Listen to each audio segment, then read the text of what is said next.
So our next speaker up is Curtis Moore. He's VP Marketing and Corporate Development of Energy Fuels. So Curtis, how would you take it away, sir? Thank you very much. And I presume you can all see this presentation here? Looks good, sir. Okay, great. Well, thanks, Dave. And I want to thank Red Cloud for the opportunity to present here today. My name is Curtis Moore. I'm the VP of Marketing and Corporate Development for Energy Fuels. Energy Fuels has, over the last couple of years, emerged as America's leading producer of many critical minerals and critical materials that are needed for the clean energy revolution that we're engaged in right now. But again, today, since this is a uranium conference, I will be focusing on uranium. And of course, uranium, though, still does remain Energy Fuels' number one priority here. This picture here on the front page of the presentation is a picture of our White Mesa mill. This is the only operational uranium mill in the United States. It is central to the best uranium deposits in the United States, and this is really where a lot of the activity and the focus of our company is these days. Let's see here. So I will be making some forward-looking statements, so I advise you to look at the disclaimers at the end of the presentation. So this slide describes Energy Fuels' basic investment thesis. We are responsibly producing the raw materials needed for the clean energy revolution. And again, we're not a development company. We're not an exploration company. We're actually doing all these things today. We have been the largest uranium producer in the United States for the last several years. And I'll be highlighting as well that we, just because of the recent upswing in prices that we've seen, and also U.S. utilities' renewed focus on security of supply.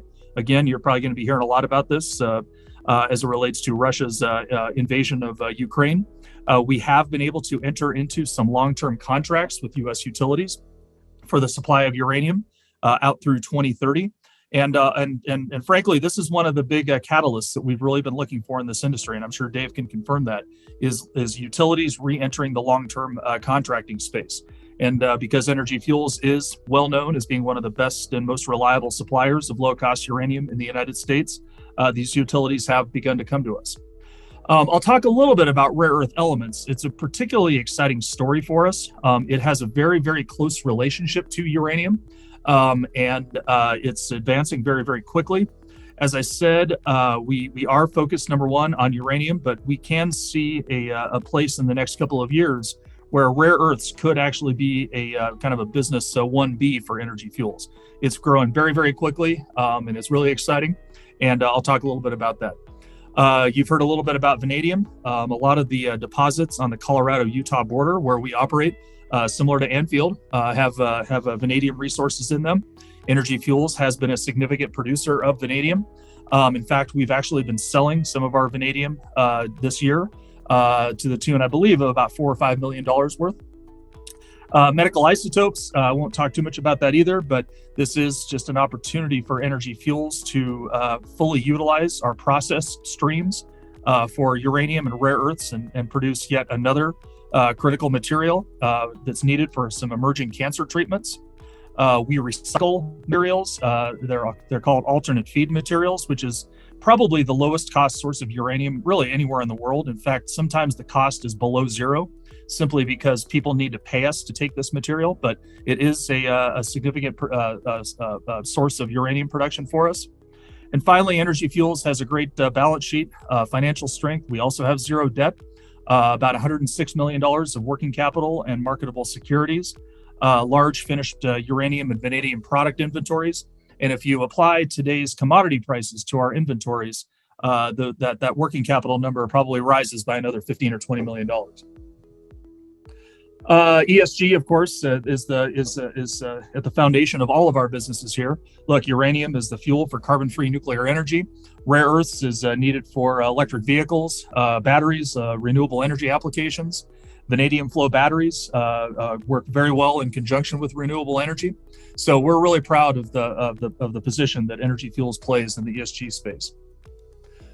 This map here shows Energy Fuels' footprint. Again, we're headquartered in Denver, Colorado, which is where I'm located. The White Mesa Mill down in southeast Utah, that is the focus of most of our activities these days.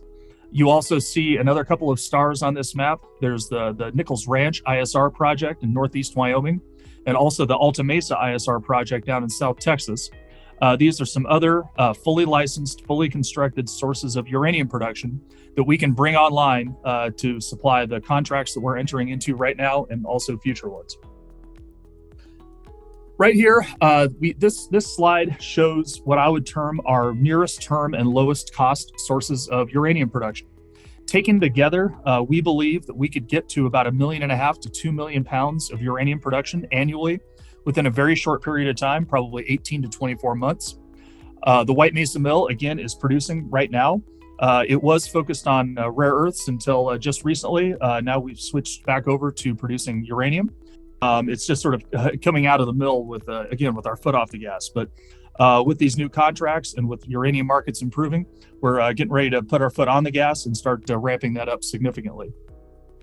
The Pinyon Plain mine down in Arizona is probably the lowest cost source of uranium production in the United States.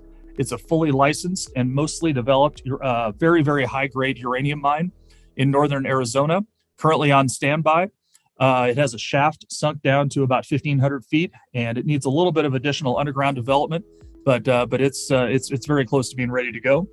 You can see our Alta Mesa and Nichols Ranch projects in Texas and Wyoming, respectively.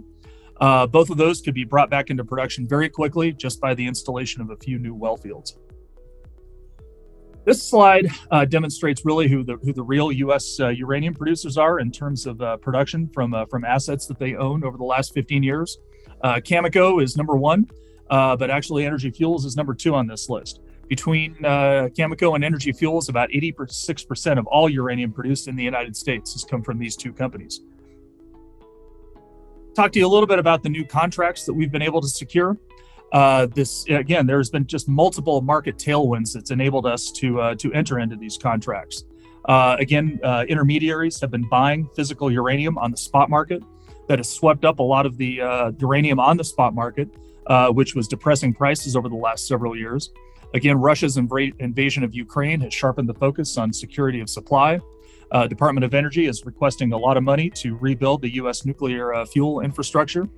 And again, Energy Fuels offers buyers a reliable, low-cost source of U.S. uranium production. We've delivered into contracts before our last contracts expired back in about 2017 or so. And we just have a really good reputation and a great track record of on-time and on-budget deliveries. And so that's why these utilities are coming to work with us. To date, the contracts have base quantities of about 3 million pounds over the next 8 years, beginning in 2023 through 2030. That's an aggregate of 3 million pounds, not 3 million pounds per year. If the utilities decide to exercise options that they have in these contracts, these deliveries could total 4.2 million pounds. The pricing is hybrid with a fixed price component and also a spot price component. So we do have upside exposure to more increased spot prices, along with floors and ceilings in order to provide some downside protection. Everything in these contracts is fully escalated, so we're also protected from the inflationary pressures that we're under right now. This shows where Energy Fuels sits in the North American space. We're kind of right in the middle there. On the other hand, though, we don't really think that we have too many peers out there, simply because nobody else does uranium, vanadium, medical isotopes, or recycling. Talk briefly about rare earths. These are complementary business opportunities for Energy Fuels. We could be the missing link in restoring low-cost U.S. rare earth production. The highest value rare earth mineral in the world is called monazite, or one of the highest value. And one of the problems with monazite is that it's radioactive when it comes out of the ground. It has naturally occurring uranium and thorium associated with it. Well, it turns out that Energy Fuels and our White Mesa Mill can process that monazite, recover the uranium, sell it into the U.S. nuclear industry, recover or dispose of the thorium, and produce a very high purity mixed rare earth material. In fact, last year, Energy Fuels, believe it or not, began to produce the most advanced rare earth material currently being produced in the United States today. And we're also moving forward toward installing separation capabilities and producing separated oxides, rare earth oxides. And again, it's very complementary to our existing uranium business. This slide shows what a restored U.S. rare earth supply chain would look like. and you can see where Energy Fuels plays a key role in this. Here's some pictures of the mill and what our crew out there and what we've been doing with rare earths.